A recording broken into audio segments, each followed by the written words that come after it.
In 1967, Roland Barthes wrote La mort de l'auteur, The Death of the Author, an essay proclaiming that the opinions of an author on what his text may mean are irrelevant to the interpretation of said text.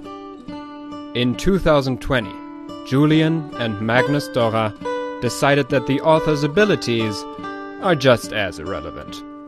This is Kill the Author.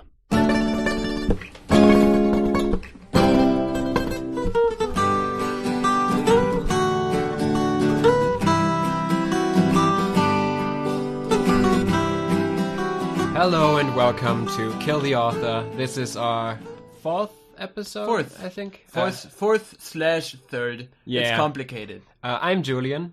I'm Magnus. And fourth/third. So we're starting with the third episode of School Days today. You might remember last time we ended it on a nice little joke in the realm of, hey, everything's gonna be fine now. You know? At this point, the plot could just end, and we could all think, you know what? This is where it ends. Maybe they'll work it out. Maybe they'll think about all the issues they have, improve together. I did this knowing that the next episode was the one that ends with everything turning. Okay. That's not in the part we're talking about today. We're talking about the first half. But something I think that makes this episode interesting that I hadn't noticed before is this episode in its entirety, in my opinion, is the plot turning, even if it's not that obvious at the start. Okay. We can get into how specifically that happens. But let's just get going with the plot, I think. We don't need much of an intro. You know the drill by now. We're talking about a shitty anime. It's art. The shitty anime. The shitty anime. So the very first scene takes place at Makoto's place and also at Kotonoha's place. I wrote them together into one scene. So one thing I wrote down was, right at the beginning, the shots that we see is first a shot of the building that Makoto lives in, and then one of his room. And this stood out to me because I never really paid attention before, even though I had noticed. This is just the exact same shot every single time. Oh. It's just the same matte painting. There's only like one scene this far of Makoto in his room without this exact same shot of his building first. Okay. And then usually when a scene starts with this shot, it also continues with the exact same shot of Makoto's room with the bed to his right and with like a desk to his left. Always the same matte painting. It works though. Like, I didn't notice it. Yeah. It's easy way of cost reduction. I don't even know what his house looks like, despite having seen it in multiple episodes, probably. I think it's like an apartment. Yeah, where probably. he may or may not have a family. I don't know. It's one of these classic movie, show, anime, whatever tropes of, these people probably have families. This is even more confusing when it comes to Kotonoha, though. Because Kotonoha, who we transition to in the scene, and a character who we meet right away at the start, has a little sister called Kokoro. And we begin with, I think, Kokoro answering the phone when Makoto calls Kotonoha. Actually, more specifically, I thought this was interesting to point out. Makoto talks into the phone and asks again for reassurance about like meeting up with Kotonoha, and then Kotonoha's sister Kokoro answers. So no, she answered before. She said like, hello.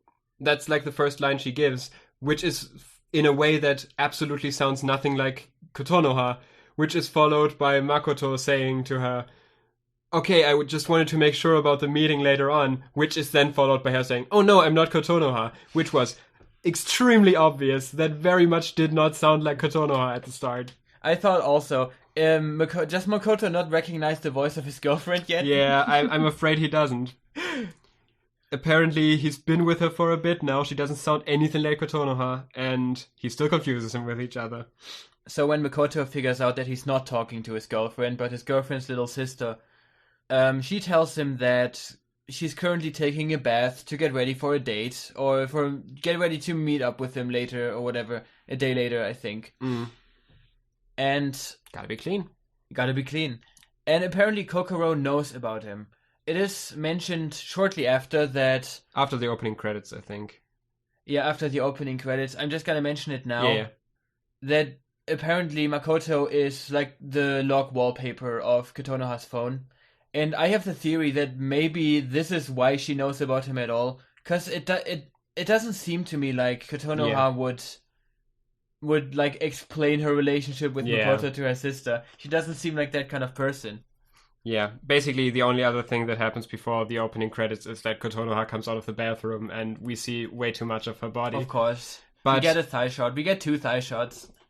I really want to talk about this phone wallpaper thing because we've kind of been introduced to something involving phone wallpapers in this show before. So Kotonoha I didn't even think of that, of course. made Makoto her wallpaper picture and her sister saw it.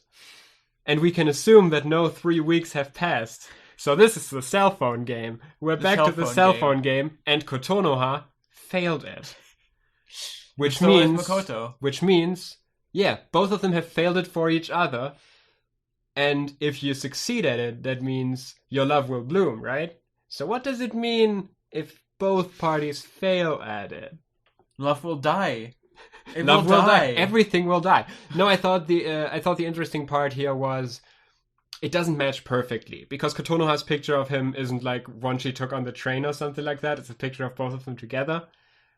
But that also kind of shows her different approach to this relationship in a way because she sees both of them together while he only takes like a creepy picture of her in the distance. But yeah, I thought it was interesting. We have the phone game sort of coming back here. Another thing before the intro. Yeah, we get a thigh shot of Kotonoha, and then actually we get a rare thigh cut Dutch angle combo. We should keep notes of that. We should like count them in the end.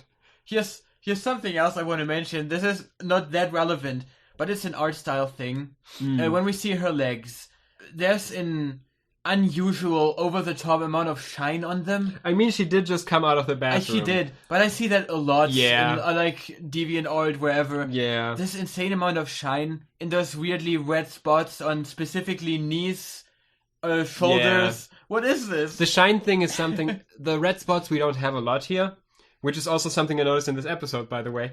Everything is uniformly skin color. Like, even their fingernails are just slightly shown. Their lips are uniformly skin color. The nipples are uniformly skin color in the intro. Yeah. Yes. They have no discoloration or just, like, slightly more red spots all over their bodies. They're just Ken dolls, basically. Barbies. I guess that makes the animation cheaper, but it looks really cheap, too. What if them just being weird dolls... has a deeper meaning in the context of the anime? It kind of does, because I'll get into that a bit later. Of course. But in preparing for the episode today, I looked into some stuff with the visual novel. Mm-hmm. And from what I could see there, I looked at like some small clips from walkthroughs too. Something I noticed is it just looks exactly like that. Like the anime 100% perfectly emulates the style of the visual novel. So... it's probably just a holdover from the visual novel itself. So it's not entirely laziness. It's not entirely laziness, but... it's a style. I'd assume that the same studio animated those. Maybe. I don't know for sure. Maybe we'll find that out for a future episode. So the intro is exactly the same. I watched them back to back. There's no difference. There's only one... I skipped it. Oh. But at least one of us stretched through it. There's only one thing I wanted to mention that we didn't address the last time. The very first thing in the intro is 4 images shown in a row really quickly. Mm-hmm. It's like the intro song starts. Okay,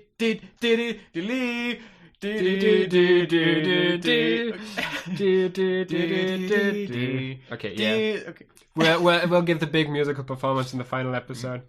So it's images of the main characters. And then an image of like red knitting utensils. So by which I mean wool and like knitting sticks. I don't English. I don't know what the name is for those. Needles. Knitting needles. And a key that has one of those cat doll people that we already mentioned on it as a keychain. Mm-hmm. I thought again, because the whole intro is always backing shots of Kotonoha and Sekai. First we have the knitting stuff, which is something that Kotonoha does. We see that later. She knits sometimes. And the second, I assume, represents Sekai. So you said there's 4 images in the intro. I think it was 4 or 5. I just know the first images were the main characters. Either 2 or 3 of them. The first the main characters, then the knitting, and then the keychain. Then the key. Yeah, the key I assume represents Sekai, because the key itself, it was already alluded that Sekai has a key to the roof, which is key that's to probably the story. that. And I'm not sure about this cat person. This becomes more clear later in the show, I think. Yeah, but like more. Not really important at any point. No. I just thought I'd mention it because we didn't notice the last time, really. Yeah, I mean that probably relates to the 2 main love interests. I think it's interesting that they show pictures of them as people and then these representations of them. But I'm kind of disappointed. I was hoping for like 4 images, for like 3 images to show the 3 loves that bloom in this. In this school, the 3 guys met. Yeah, in the school where the 3 guys met. Okay, so nothing of interest in the intro. Except for that, and except for everything we except already for mentioned. of course everything, but we mentioned it already. And after that, we get to Kokoro discussing the phone background thing, which leads to Kotonoha being slightly uncomfortable with her sister knowing that. Yeah, Kokoro mentions that she wants to meet Makoto too. Yeah, I will assume this is fine. I assume this is just. This is because he's her sister's boyfriend. You know, she's just interested. The animators thankfully not go that way. She's just interested in a friendly way. She's the only female character who's only interested in a friendly way. Then we also get a boob shot. I just thought that very shameless. Of course, yeah. This episode in particular is very shameless. Yeah, it's very shameless. Not just on Kotonoha. Then we have a scene where I think Kotonoha calls Makoto again. Like, she calls him back after this whole conversation before it didn't work out because Kokoro took the phone and she was in the bath. Yeah. So she calls him. And I noticed something very strange here. At least I thought so. She calls him on her phone, which made me question, wait, but Makoto, she wanted to call her, but he didn't call her phone. He didn't call her cell phone, he called her home phone, because else her sister wouldn't have picked up. Does this mean that he doesn't even have her phone number, but she has his? I think it's weirder that he called her home number, because coming home to her seems like a pretty big deal in this episode, that he might visit her home. I think so. Why wouldn't everything in this universe is built around cell phones? Why doesn't he have her number? Maybe he looked her up. Maybe he looked her up in the phone book. This is why he called her home phone. Maybe that makes sense. Yeah, but that would still mean that he does not have her phone number. Yeah, but she has his. It's so weird. I can't think of in any previous episode if the both of them. No, they never talked on the phone. He actually just. That then questions, though, why does she have his number, though? Did Sekai give her the number? Maybe she just asked him for it, and he never asked for her number in return. That seems like something Makoto wouldn't do. That definitely seems like something he'd bring up first. But that's definitely interesting. That's maybe when I rewatch the show, I can look out for that in the episodes before that. Another thing I need to mention here. It will become relevant later in the second half of the episode, but it's a through line throughout this whole thing. Names. Yeah. The names. They briefly... I made notes about that, too. They briefly talk about Kokoro, about her sister, Kokoro, whatever. And that she has a weird name. And that from now on he would like to call her sister Kokoro-chan. Yeah. And it appears that Kotonoha is not very happy about that. Yeah. And the reason, I'm just gonna mention it now, is because... Kokoro is her first name. Her name is... What was the last name of... I did note that down. Katsura. Katsura, genau. So that's her last name. But he wants to refer to her by her first name. Yeah. And the reason why Kotonoha isn't happy by this is because he still refers to Kotonoha by her last name. Not by her first name. Yeah, like, this isn't a thing that we, as Westerners... have to deal with a lot. Like, here it's pretty normal to call someone by their first name all the time. This is more of a Japanese thing, where you'd call someone by their first name if you have, like, a very personal connection to them. Like, only very good friends and stuff like that. it's a lot more formal than it is here. So she seems to be tipped off by the fact that he refers to his girlfriend by her last name, but her sister, who he doesn't even know, Yeah. she refers to her by her first name. I mean, I get it in a way because she's a child, I guess. First of all, she's a child, and second of all, you can't call both of them Katsura because they would just get very confusing very fast if you called both of them by their last names. But I think it's more common to call children actually by their first names than people in your age group. Still, the first name thing is prevalent throughout the entire episode. Yeah, and during this conversation, there's a lot of specific mentions of names, and that not only the little sister Kokoro has a weird name, but also that Kotonoha has a weird name. And I knew before going into this show, just from like anime osmosis, what Kokoro means. It's Japanese for heart. But this scene made me think like, okay, but Kotonoha has a weird name too. What does Kotonoha mean? I looked that up too. Yeah. And all that I found was word or language. Yeah, word or language mainly, or it can be used as a synonym basically for the waka kind of poetry. You probably wrote that down too. I wrote that down too. But did you write down what waka poetry is? No. I did. Okay. Okay, so waka poetry. You might know like a sister family to waka poetry named haiku.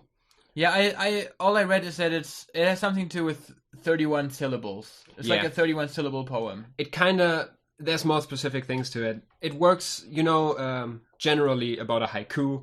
If you don't know what these are, it's 5 syllables, 7 syllables, 5 syllables. Basically 3 lines written in that way. In the modern day Western sense, oftentimes we just see a 3-part poem as a haiku. But traditionally it's 5-7-5. Yeah, we're professionals. We've seen Avatar. We know it. We know everything. Of course. A waka poem, though, there are different kinds of them. But something that all of them have is that they have a 5-7-7 thing in there. Like instead of the haiku 5-7-5 syllables, you have a 5-7-7. And a traditional waka poem will be 5-7-5-7-7. So it's basically a haiku, but with 2 more long lines behind that. Did you crack the secret code? Did you decipher the numbers? I didn't decipher the numbers yet, but I thought this is something interesting to talk about now, in case we maybe come across a waka poem over the course of the show. Maybe now we have something maybe to the look out entire for. dialogue was always made up of waka poems and we just didn't notice. If that's the case, I will jump out of the window right now because I'm not going back to check that for every single bit of dialogue in this fucking show. But it's interesting and we can look out for it. It might be something we can call back to later on. The next name I looked up is Katsura because I also wanted to know what does Katsura mean. And that is somewhat interesting. Okay. I can spin some shit out of this. So a Katsura, first of all, Katsura is a first name. Apparently like 2 separate princes of Japan had the name Katsura. Okay. But also, Katsura is a term for the wig of a geisha. These black wigs that are worn as part of this geisha outfit. Mm-hmm. And the whole geisha thing is this sort of projected purity while also being available. It's this very Japanese image of what an idealized woman is in this very traditionally Japanese, like imperial Japanese element of femininity. So maybe we have a connection there. Maybe we have a connection there to what I alluded to before, that Kotonoha herself is sort of this image of projected femininity in this show, where she is not the geisha, but the modern day Japanese projected image of a woman. Okay. Sort of like weak, needing assistance, being overly emotional in some ways, having very big breasts, like one of the animes. So maybe there's a connection there. Maybe there was some thought put into her last name, at least. This seems plausible enough to actually be real, maybe. Yeah, I think that's possible. Like, you don't pick a last name like that. Sorry, I made another note, the next one. I think what I meant to write was thigh shot, but I just wrote thigh shit. I just saw that. Thigh shit is a good title for this episode. So the scene ends in a thigh shit, and then we move on to the next scene. Thigh shit sounds like something horrible that happens to you on the train when you can't hold it in No, anymore. I gotta edit that out. No, you won't. You're right, I won't. I forbid you from doing it. This is the line that I'm going to put on Twitter to promote the episode. Oh no! I'm warning you right now. Okay, continue. So the next scene takes place on the roof of the school. Mm-hmm. It starts with Kotonoha eating... Before that, I wanted to say something about the last scene. It's not a long thing, but this is what I mentioned before. Katsuna mentions to Makoto on the phone that Kokoro wants to meet him. And for her, this seems to be a big thing. Like, she tells him that, and it seemed to me at least, like she was doing a step here. Basically, hey, someone from my family wants to meet you. This is sort of a big thing I'm doing to bring you closer to my family. And he reacts to it by immediately expanding on it and saying, oh, so then I get to go to your house. He does that a lot, right? Yeah. We've talked about that. Yeah, it's kind of... He always goes too far. Yeah, she does like a move. Like, after the last episode, she sort of realized, okay, I want to be more active in this relationship. And she does the active thing, and he tops it. He takes it directly to the next level. This is kind of like the end of the, like in the last episode, when she was uncomfortable with holding hands at first, and he immediately went for kissing. This is something that's going to happen at a later point in this episode again. Just wanted to call to it. So now, next scene. So the roof scene starts with Kotonoha eating a sandwich. Mm-hmm. So on the roof we have Kotonoha and Makoto sitting on a bench next to each other. Yes. And that on the bench next to them there's Sakai. We don't see her immediately, but she's just kind of sitting there. As per the usual, she's just kind of there. Yeah. So Kotonoha eats a sandwich and Makoto gets lingers at her as she does so. Yes. He gets a sudden flashback of watching her disgusting lips, of their disgusting kiss. How they kissed at the end of the last episode. We get a flashback to that. That was also the point where I realized the skin thing, by the way, because even in this kiss, like, the lips aren't in any way pronounced. It's just flat. It's just flat skin. Okay, go on. I also thought that looked weird. Yeah. I think that's part of why I hate the kisses in this episode, in this show so much. So for the first bit of dialogue, I have a little bit to say. So Kotonoha mentions her sister at first, and so she just mentions Kokoro, and then Makoto is like, oh, you mean because of the call? Don't worry about it. Everything is fine. And what she then says is that she mentions that she wanted to meet him. Yeah, that's that. But thing. The thing is, I don't think this is what she wanted to talk about. I feel like she wanted to mention the name thing. Ah, okay. Because how this goes is, she mentions her sister, then she looks like down for a bit, and then she says, she wanted to meet you. And this to me felt kind of a little bit trivial. And I think she wanted to talk about something else at first. That's possible, but then maybe she thought that she doesn't want to talk to him about this. Because he always like goes over the top and freaks out all over the place. That's a possibility. That's not how I saw it, but he definitely like overstepped at that point. That is, I think that was my mistake. I thought that was last scene and that happened in this scene. My notes were wrong there. That... Yeah, Makoto at this point asks, oh, does that mean that I get to see your house? Which Sekai involves herself in the conversation then. As soon as he mentions, hey, so maybe we should meet up at your place then. She just chimes in and says, you're being too aggressive. This gets so much worse. Yeah. Because Kotonoha is there. Kotonoha is just right fucking there. And Makoto also leans to Sekai over and says to her, hey, don't ruin this for me when it's going so well for me right now. While Kotonoha is there. She's like half a meter away and it's so fucking weird.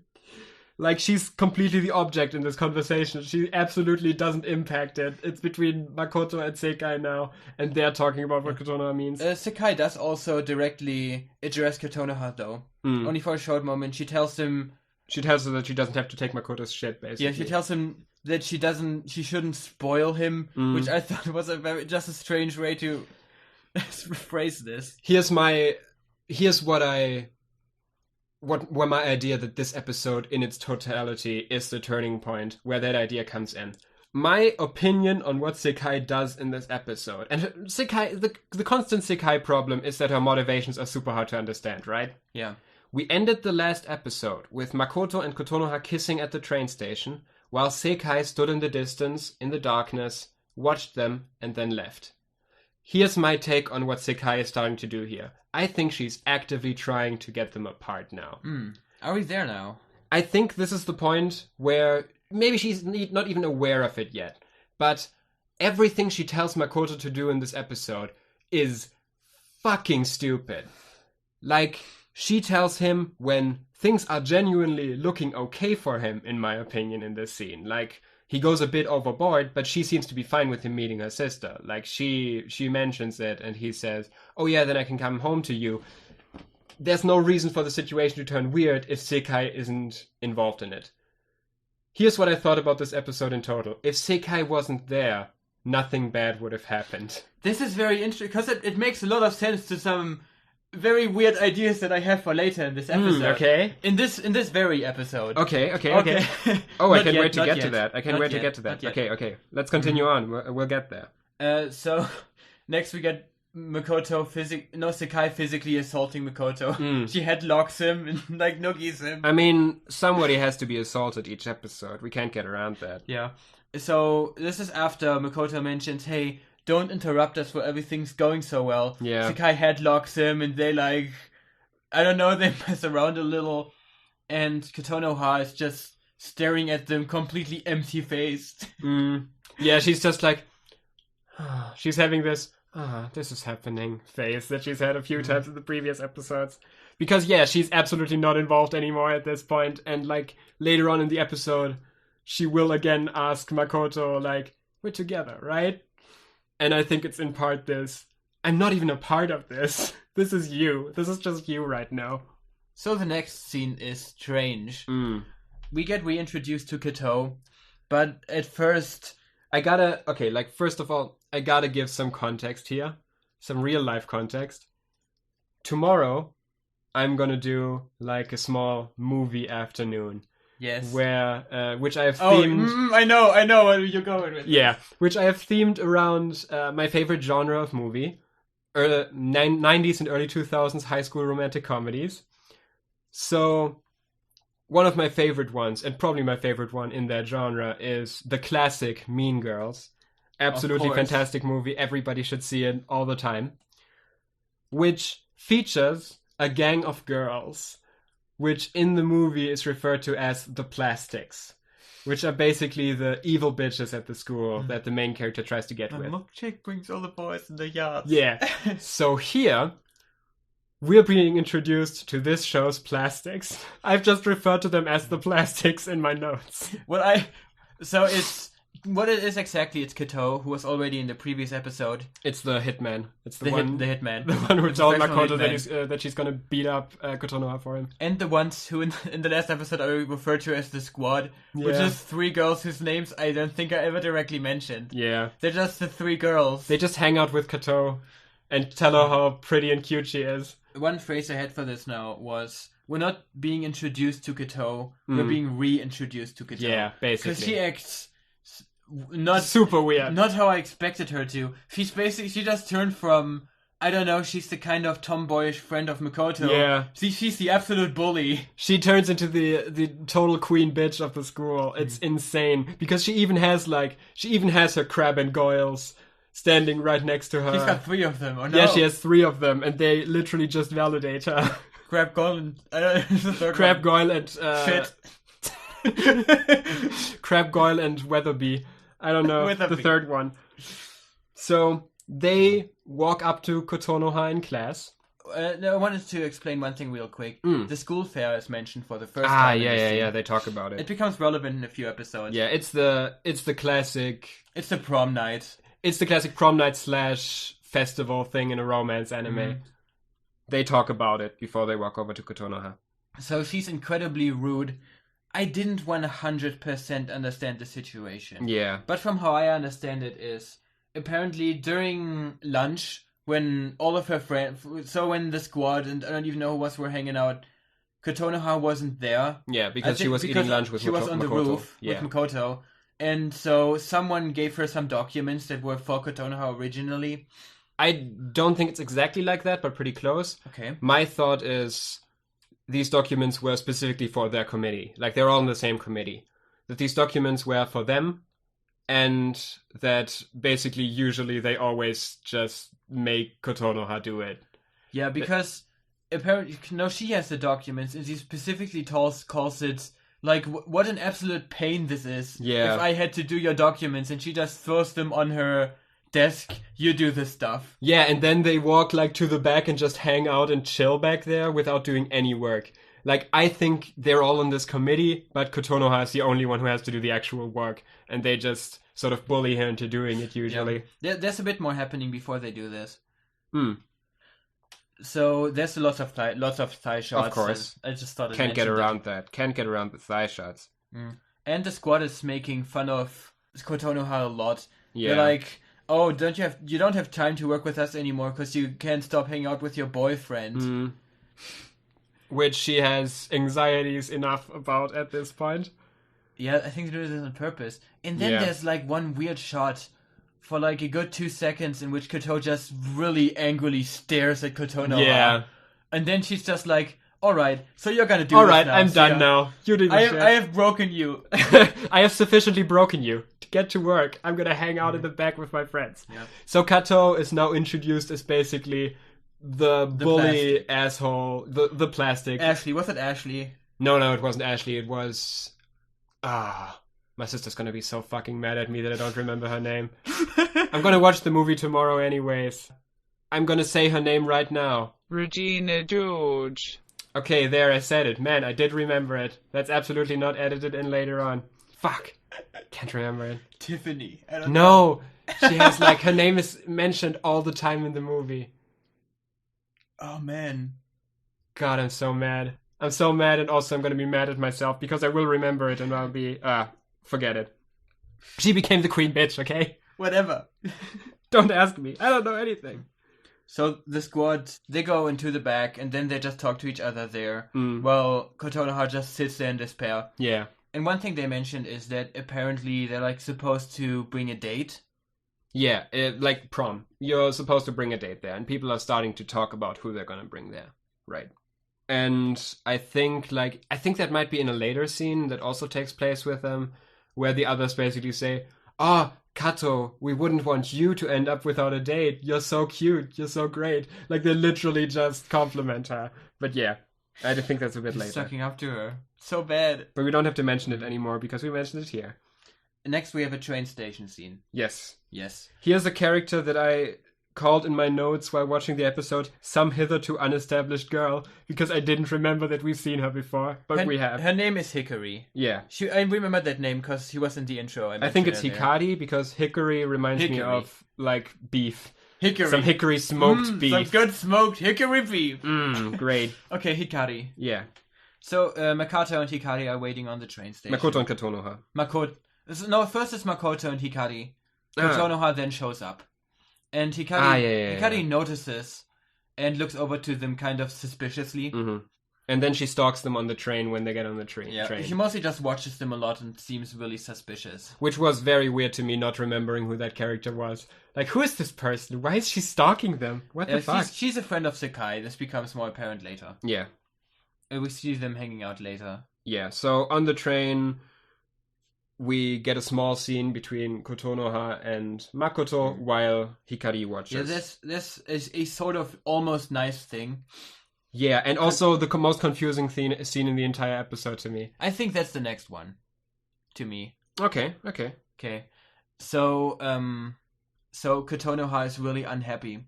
And Makoto... She looks, like, unhappy out of the side of the train they're in. And Makoto actually notices. And he calls her out on it. Like, is everything okay? Yeah, he offers her emotional support, basically. Yeah. What isn't as good is, like, she says, no, it's fine. Then he's, okay, that's good then.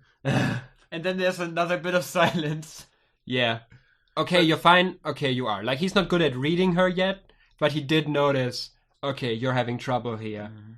I might want to talk to you about that. So he's making baby steps, you know. And he continues, because next he's like, if anything is wrong, you can talk to me about it. And I think this is where she mentions, like, we are dating, right? Yeah, like, she questions it again after everything that happened that day, and also, like, after she was, like, bullied for being his girlfriend and all that, like, it wasn't a sure thing. Yeah. And after that, they hug. Or does anything else happen before that? After that, they hug. And I think we need to talk about the specifics of the hug step by step, because it's a very confusing thing. Okay. So, I assume that with the more confusing thing, you meant the way she steps off the train and what happens then. Mm. I think the hug is the reason for that, but it's kind of confusing. Like, okay, first step is they stand face to face with each other. Then she puts a hand on his shoulder and, like, gets a bit closer to him. And then he takes hold of her lower back, which makes her kind of like gasp or shriek in a way a bit. And then they're kind of close to each other, which then leads to the train stopping at her station. Her, like, sort of ripping herself off of him and running out of the train, standing there while he points a hand in her direction, like, no, what happened here? Why did you run? And then the train closes, and she, surprised in a way, looks back at the closed door and sees the train driving away. Yeah, another thing is while they hug, he calls her name. And again, he calls her by her last name. Oh yeah, I didn't notice that.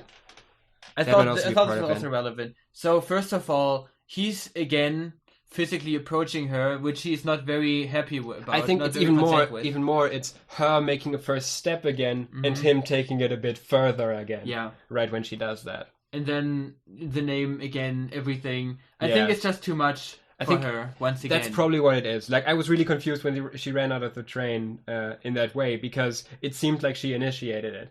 But I think this is kind of a realistic thing in a way. Like, she did a small step, he did a slightly bigger step, a few things came together, and she ran out of the train. This is a normal thing that happens. You have a bit of miscommunication, and you can get over it. This was okay. But then, so once again, we see Hikari just for a moment. Yeah, she also left the train. She left the train too, and she suspiciously looks at them. Yeah. Can we move on to the next thing? Okay, yeah, let's move on to the next thing. Okay, let's talk about Radish. Let's move on to the Radish bar. Okay, so here's something that this scene establishes. We see a restaurant named Radish. It's called Radish. It exists in this town, and it's where Sekai works outside of school. Yeah.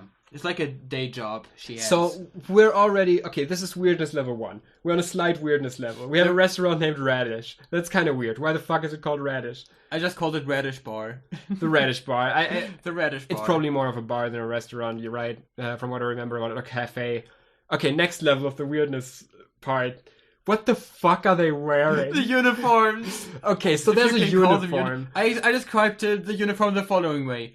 There's shoes, a skirt, and a bra with sleeves. Basically, yeah. It's like these puffy, weird blue sleeves and this white, basically bikini top. It's like weirdly sexual, this whole outfit. Yeah. And remember, these characters are teenagers. I think you just can't understand how sexy Radish is. I think it's probably that, yeah. Like, maybe it's supposed to look like a radish? It's supposed to look like she's wearing a radish? I don't know, maybe it's a bad designer, but... I mean, it's definitely a bad designer. What kind of, like, cafe or bar is that hires teenagers and puts them in these uniforms? Like, that can't be legal. It's not uniforms, it's lingerie. Yeah, it's basically lingerie and nothing else. Lingerie, like, what the fuck are they wearing? It's so weird. It's the Radish Bar. It's what it is. And we're literally just introduced to it. It's Sekai is there. She she sees some text messages and responds to them there in that costume, and then we cut away again, basically. Like, we only see her there so we can see her uniform, I think, because there's no other reason for this scene to take place in Radish. Well, she also redresses, so that's another reason the scene exists. Yeah, true. Yeah, so I think she's like just done with her shift, and she's changing back into her regular clothes because she does this over the duration of the scene, which also means that she's not wearing pants for the majority of the scene. Yeah, this is definitely totally relevant. This is just necessary for the exposition of the scene. Otherwise, I wouldn't have understood what was going on. So on her phone, she gets a message from Hikari. Yeah, and I didn't write down the exact words. Yeah, it's basically she's being told like, hey, your boyfriend is with this other girl. It seems this quiet girl from room 4 is hanging out with your boyfriend a lot. Yeah. And like they've got a thing. And she says, I don't have a boyfriend again, which she just constantly I did does. also write that down as a running theme. Yeah. Because also Setsuna. Yeah, Setsuna does the same he thing. He also later believes this, and she's also multiply. Wait, Setsuna. I think I just confused Setsuna and Daisuke. Oh, okay. Yeah, Daisuke too. Also thinks Daisuke they're too. a couple. Yeah, like Setsuna thinks the supporting cast seems to think these two are a couple, while Kotonoha is just sort of to the side. That makes sense. I mean, it kind of makes sense because they spend a lot of time together, but also in this universe, everything necessary to be a couple is to be a woman and a man who constantly argue. So, I don't know. I don't know what these people are thinking. So, she clarifies that they're definitely not a couple, which is also a running theme. Yeah. Like, from episode 1, that's a running theme. We've had that throughout all of what we've seen so far. So, in response, she calls Makoto. Mm-hmm. Which to me was the most confusing thing, because the things she tells him are so weird. So, okay, first of all, she tells him that he shouldn't have touched her like that, which I assume that Hikari wrote her more messages and like explained what specifically was happening there at the train station.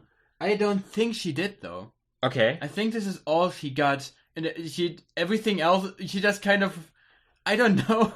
She just came up with all the other stuff. This was her weird conclusion of the little information she had. Like, I assume that she kind of heard that he was, like, holding her in some way or something, because she specifically refers to him touching her in that way or something like that. But even then, the explanation... Her explanation as to what went wrong there is so strange. It's so weird. I have some notes here, and there's like a lot of points where I have like 3 question marks because I don't understand anything about this. Yeah, I also have a couple. So Sekai screams at him on the phone essentially for hugging her in public. Yeah, she thinks that couples shouldn't show affection in public. Yeah, even though, again, he might have gone a slight bit too far, but she... like initiated it. She put her hand on him first. So, and again, in the first episode, she kissed Makoto on the train station. Yeah, and also Kotonoha kissed him already, like on a train station, which is a public spot. Why is this bad now? There's a bit like slightly later in the episode where I think they're trying to bring it back to this, that like public affection is the next big thing that he has to overcome with Kotonoha.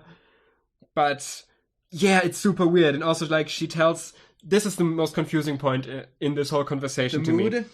No, she tells him that hugging is bad, and he shouldn't have hugged her in public, and that this should be the point in their relationship where they just got together, where he should be lovey-dovey with her. Yeah, everything should be fine now with you. No, but that's like... He was being lovey-dovey with her, though. What do you expect? You're in public. I don't know. What was he supposed to do with her? Like... This is, again, why I think that this is the episode where Sekai decides that she's gonna kind of, like, manipulate their relationship and hurt it, because this makes no sense. Her explanation makes more sense if he tries to drive them apart, because it's like he tries to get them to be less affectionate to each other. But also to be more lovey-dovey. And there's 2 things Makoto does in this conversation, and I think both are really relevant to that theory that she's trying to bring them apart now. First of all, he tells her that this is way too complicated and that bothers him. So basically we're introduced to the way Sekai tells him about the relationship. It seems way too complicated for him. Even though, in actuality, as we talked before, it was just simple miscommunication that they can just easily resolve a bit later if Sekai doesn't overcomplicate it with her bullshit. At this point, the relationship could work, but Sekai overcomplicates it. Sekai also once again tells him to apologize. And which he then says he does. He doesn't like to apologize. Yeah, right, she has to tell him like twice, I think. She did also tell him multiple times in the previous episode. Yeah, she like moms him at this point again, like, you should apologize to her. He doesn't answer. I said you should apologize to her. And he said, yeah, okay, I will apologize to her. Yeah, he doesn't like apologizing, right? We have one more very short scene showing Makoto in the train. Yeah, which is a relevant scene. We see him driving to school and they stop at Haramihama. Which is usually where Kotonoha either gets out of the train or onto the train. It's her stop. And But she's not there. Kotonoha isn't there. Yeah. Instead, we see that Kotonoha is riding with the bus. Yeah, which we were introduced to in an earlier episode as the alternative for taking the train to where she lives. And it also means specifically for her, it means that she doesn't want to interact with him. Yeah, she doesn't want to meet Makoto. I mean, she has a lot on her mind in general. Yeah. She has a lot of shit to go through right now, and she just doesn't want to go to school with him. Like, she needs some time for herself and to think about all of this, which is absolutely reasonable, I think. So, next we get another classroom scene. Yeah, we get, like, they've come to school now, they're in class, and we again have Makoto and Sekai sitting right next to each other. As per the usual. Yeah. It turns into the usual really quick, which is Sekai screaming at him in school. There's a bit more, I thought. Sekai learns from Makoto that she took the bus instead. Yeah. She didn't drive with the train, and her instinct is that he should immediately go to her and apologize. Which is, as I've written down, terrible advice. Yeah, I thought specifically because Sekai should know better. Yeah. Because she already talked to Kotonoha about the whole thing. Yeah. She wanted to ride the bus before to avoid Makoto. Yeah. And now she wants Makoto to immediately go after her. Yeah, and also she was the one who talked to Makoto at first about Kotonoha just being, like, taking a bit more time, being a bit slower, being a bit different from him. And being respectful to her not wanting to talk to him right now is the right thing to do. Like, she'll get back to him when she feels ready. This is relationship 101. Basically, Sekai is telling him here to be super controlling and to be super, hey, why didn't I see you on the train today? Which is just bad behavior. This is terrible advice, and I don't know what her motivation here is supposed to be if she isn't trying to hurt them or has absolutely no idea about relationships. Yeah, that's what I think, because I can't think of any other way where that would make sense. So next, the school bell rings, which means that he cannot immediately run to Kotonoha and apologize because to her. The class begins. Yeah, which ends up with Sekai screaming at him because it's all his fault. Yeah. And then we have the usual Daisuke being an idiot and Setsuna staring. Oh, they're like a couple. Blah, blah, blah, blah, blah. And then Setsuna just staring for two shots straight without saying anything. Yeah. Basically, it's a standard classroom scene, just that they aren't screaming while the class is going on this time, but before it. Next, we got something I thought a little strange. Because the next part of this scene is still in the classroom. But before this, we get a single shot of the roof outside. And then we're back in the classroom. Okay, nothing happens. It's just a short shot of the roof. I don't know why. There's this one part in the room later on where they have this like party, and then it cuts from the party to a skyline shot, and then it just cuts back to the party. That's what I have to think of right there. So again to our favorite game, what is the teacher talking about? Yeah, what the fuck is the teacher talking about? All my notes there are, what the fuck is the teacher talking about? With fuck in capital letters. The sentence he says that, first rub the cat skin with the ebonite rod as in diagram 1. Yeah. And from this sentence, I actually figured out exactly what he was talking about. Wow. No, okay. Not that much. So they're talking about electronics. So it's probably physics class, is what I assume. I don't know why it has to be cat skin. But he mentions a little bit later, he mentions a leaf pointing. Mm-hmm. And what he's probably referring to is a gold leaf electroscope. Ah, okay. Do you know what that is? I have no idea. Enlighten me. So, person who got good grades in sciences. So it's an electroscope, which means it measures electric fields in a way. It's a pretty simple contraption. You have a metal rod, a metal pole that can be charged. I don't know what the right term for this is. Basically electronically charged. Yeah, and it has like a metal disc on it. And on the bottom there's a small brass rod. And directly next to it attached is a tiny sheet of gold paper. And how I think I remember that. Yeah. I think I remember seeing that in class at some point. And how this contraption works, if you take some kind of charged material, like, so for example, if you take a piece of cotton and rub it on your skin, so it becomes negatively charged, and you hold it above the thing, what happens is the gold sheet and the brass rod will separate. Ah, okay. This is because the negative charge in the cotton thing induces a field within the metal rod, and what happens is the gold sheet and the brass rod both being charged in the same fashion separate each other. They separate each other. You know? So you have two things that basically synergize with each other. Yeah, so normally they're neutral until a negative charge is brought close to them, at which point they're separated from one another. Okay, so... Yes, exactly. Who is writing this fucking show? Okay, so this is a metaphor. Of course. For Sekai coming in. A negative charge separating the by now neutral forces from one another. Yeah, that by now have found a way to coexist. They might have small issues, but they found a way to coexist. And then Sekai comes and brings them apart again. The negatively charged force making the two forces separate from each other. What kind of a mad genius? What kind of a mad genius is writing this shit? Oh man, I gotta... Okay, I still have a lot of chemistry. I still have a lot of physics knowledge I can bring into this. Maybe should I put it in the same scene as that German movie from the 30s? No, maybe it's with the kabuki play. No, I'll do it as the third thing in the third episode. I think that's the smartest idea here. One more thing. You mentioned me being the guy with good grades in sciences. No one quote me on any of this. Physics was by far my worst subject I've ever had in anything. Don't quote me on this. It was my worst subject after French. So, a little anecdote, but on the last half a year that I had of physics, before I finally got rid of it, I received 16 marks. All 16 of them were the worst ones that existed. Ooh. I had given up at that point. Ooh. Well, I repeated the year and I took chemistry instead, so it's fine. I never got the worst grades I could have gotten in science class, because then I would have been kicked out of school. But I got the second worst one. I mean, quite a few times. That's why I repeated that. Yeah, makes sense. Makes sense. I wouldn't have tried anymore anyways at this point. Anyway, back to school days. Let's leave the school days behind and go back to school days. Okay. Isn't it fitting that school days brings us back to our school days? Yes. It brings us all together. No, I wouldn't go that far. Okay. Now that we know what the fuck the teacher was talking about, I think this scene doesn't have much more to offer. Yeah. The next scene, which is also the final scene we're gonna talk about. No, there's another couple. Oh, okay. Mm-hmm. Then my notes got lazy at this point. Okay, continue on. So we get a very short... It's basically just a shot. Well, it's 3 shots in Kotonoha's classroom.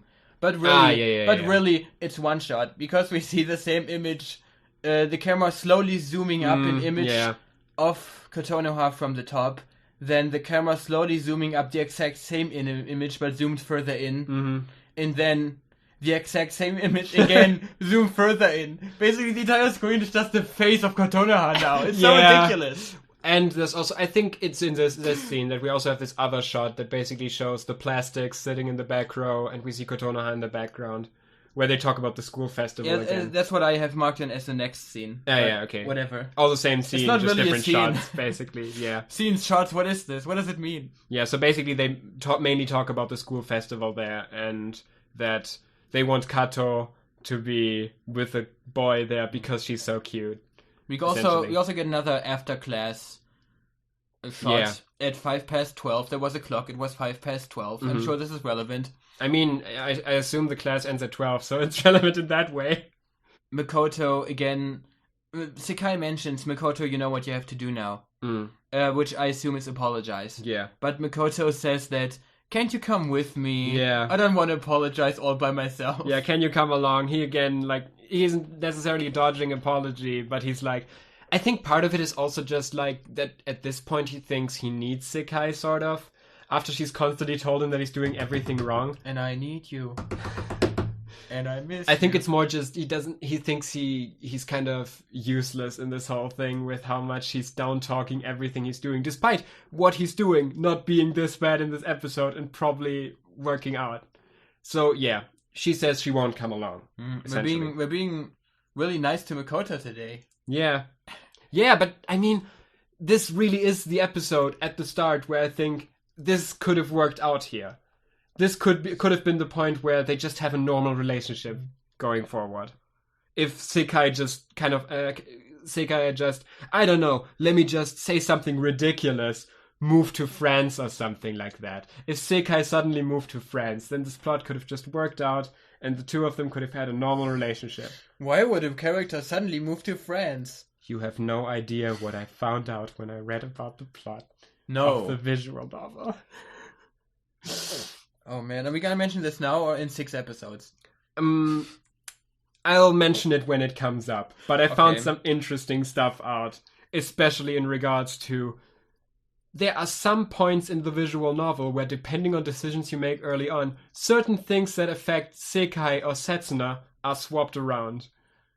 And to the point where Setsuna can become the primary love interest over Sekai in the main love triangle. Okay. Interesting. Which was really weird to me when I read it, but we'll get more back to that when Setsuna becomes more relevant and starts actually talking. So, yeah, let's continue on. We get now to basically the last thing that happens in the episode, which is Kotonoha back in her class, the bitches being in the back and sort of like...